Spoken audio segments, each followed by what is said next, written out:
speak about the beating of the drums, and I wonder how symbolic that is in beating COVID-19 as well, because we realize that as a continent, the amount of challenges that Africa faces, from racism, inequality, poverty, etc., and many continue to this day to fight those struggles. And now here comes around COVID-19, arguably the one unifying struggle that the whole world, not even the continent, is now fighting together. Is the beating of that drum, the beating of those drums, is that symbolic for going on to defeat this new challenge that is facing the continent? Oh, yes, Mark. The beating of those drums is about beating any challenge that Africa is facing, including the COVID-19. And I love the fact that, everybody can identify, everybody in Africa can identify with the drums. Everybody understands the beating of the drums. So it is a language that every African, doesn't matter whether you are in the West, whether you are in the East of Africa, or you are in the South like us, but everybody understands the beating of the drums. It might be a bit different from one region to another, but it is there. It's one language that Africans understand.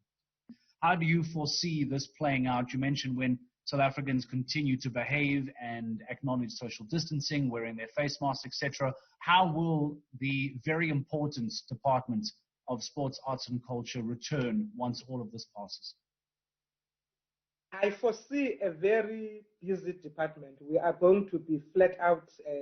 We won't even have any breathing space. You know that we have to prepare for the Olympics that have been postponed. There's SASCOC that must get its house in order and have its conference.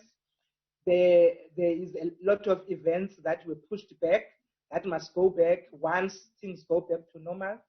There is arts and culture that must make sure that we actually, because what COVID-19 has actually proven to us is that once you have a sector that is not properly organized, it is very difficult to assist them. And one of the things that we have picked out, particularly on the arts and culture side, is that the better they are organized, it's good for us, because we don't know if we won't have another related COVID-19 in future where we would need to do this relief.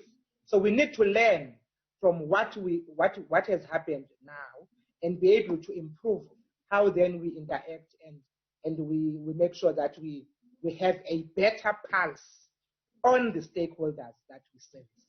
And for me, whilst we did well on the sports side, I think there's a lot of work that we still need to do on the arts and culture side to make sure that they are better organized.